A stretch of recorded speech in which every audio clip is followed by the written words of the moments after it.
తెలుగు సంబరాల తీయదను అలనాటి రుచుల సరికొత్త రూపం పరంపర స్వీట్స్. గత 2-3 రోజుల నుంచి యాంకర్ రవి సుడిగాలి సుధీర్లపై వస్తున్న విమర్శలకు చెక్ పెట్టేందుకు యాంకర్ రవి ప్రయత్నిస్తున్నాడు. వారు చేసిన ఓ సినిమా స్పూఫ్ వల్ల వివాదంలో చిక్కుకున్నారు. వారు చేసిన ఓ స్క్రిప్ట్ లో హిందువుల మనోభావాలను కించపరిచేలా, హిందూ దేవుళ్లను అవమానించేలా ఉన్నాయంటూ హిందూ సంఘాలు మండిపడ్డాయి. అయితే ఈ వివాదంపై యాంకర్ రవి స్పందించాడు. అది స్కిట్ కాదని, సినిమా స్పూఫ్ మాత్రమేనని అన్నారు. ఎవరిని ఇబ్బంది పెట్టాలన్నది తమ ఉద్దేశం కాదని, స్కిట్ లో భాగంగా ఇది చేశామన్నాడు. ఇక తన స్కిట్ వల్ల చాలా మంది బాధపడ్డారని తెలిసిందని, అలా చేయడం తప్పని కాల్స్ కూడా వచ్చాయన్నారు.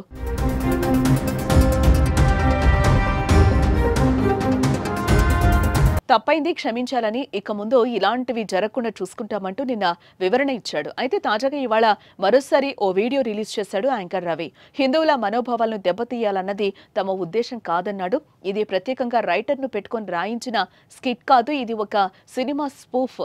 ఒక సినిమాలోని సీన్ ను స్టేజ్ పై ప్రదర్శించాం. అయితే దీనివల్ల చాలా మంది హిందువులు బాధపడ్డారని తెలిసిందే. అలా చేయడం తప్పు అని చాలా కాల్స్ వస్తున్నాయి. అందుకే ఇంకోసారి ఇలాంటివి చేయకుండా జాగ్రత్త పడతాం.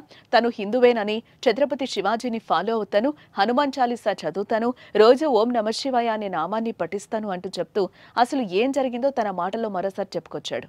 అయితే నిన్నంతా చెప్పిన తర్వాత న్యూస్ ఛానల్స్ వాళ్ళు వ్యూస్ కోసం రకరకాల థంబ్నెయిల్స్ పెట్టి వార్తలు రాస్తున్నారు. వాటిని నమ్మకండి, మళ్ళీ ఇలాంటివి మరోసారి రిపీట్ కాకుండా జాగ్రత్త పడతాను అంటూ వీడియోలో రవి క్లారిటీ ఇచ్చాడు.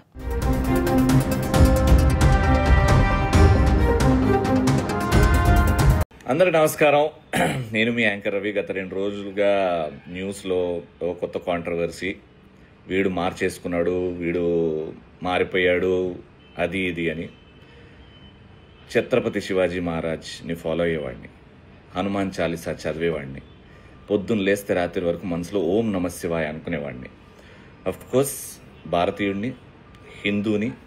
సో నాకు కూడా అంతే, నా మతం అంటే అంతే ఇష్టం. మతం కోసం నేను కూడా ఫైట్ చేసేవాడిని. అయితే బేసికల్గా ఏం జరిగిందో చాలామందికి తెలియదు, ఎందుకంటే యూట్యూబ్లో మేము చేసింది లేదు. చాలామంది హర్ట్ అయ్యారని డిలీట్ చేశాం. కానీ సోషల్ మీడియాలో నా నంబరు, నా కోయాక్టర్ నంబర్ పెట్టేసి వీళ్ళు హిందూ మతాన్ని హర్ట్ చేశారు అని చెప్పేసి స్టార్ట్ చేయగానే మా కాల్స్ రకరకాలుగా వచ్చినాయి. అందులో ఒక కాల్ రికార్డింగే బయట వాళ్ళు రిలీజ్ చేసింది.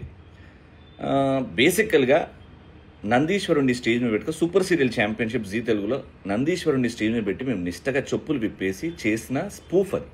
అంటే వీళ్ళని హర్ట్ చేయాలి అని రాసిన స్కిట్ కాదు, ఉన్న సినిమా సీన్ని మేము అక్కడ ఎనాక్ట్ చేయడం జరిగింది. అక్కడ చాలామంది హర్ట్ అయ్యారు. హర్ట్ అయిన దానికి నేను ఇంకోసారి అంటే వీడియో కూడా రిలీజ్ చేశాను, ఇంకోసారి ఇలాంటివి రిపీట్ అవ్వకుండా చూసుకుంటామని. చేసింది ఏమీ లేదు, నేను మాట్లాడింది హిందూ మతాన్ని, హిందూ దేవుణ్ణి అన్నది నా నోటి నుంచి ఏమీ లేదు. ఎప్పుడు అన్నాను, మీరు నన్ను 15 సంవత్సరాలుగా చూస్తున్నారు, నేనేంటో మీకు కొంచెం బాగా తెలియకపోయినా కొంచెం తెలుసు. ఇలా నేను ఎప్పుడూ నా ఆలోచనలు నా నోటి నుంచి రావు, ఎందుకంటే నా మతాన్ని నేను ప్రేమిస్తా, నా దేశాన్ని కూడా అంతే గట్టిగా ప్రేమిస్తా. సో ఈ న్యూస్ ఛానల్స్ వాళ్ళు వ్యూస్ కోసం రకరకాల థంబ్నెయిల్స్ వాడుతున్నారు. దయచేసి నమ్మకండి ప్లీజ్. నేనేంటో మీకు బాగా తెలుసు. అండ్ ఇలాంటివి ఫ్యూచర్లో జరగకుండా నేను జాగ్రత్త పడతాను. ఆల్రైట్, జై శ్రీరామ్.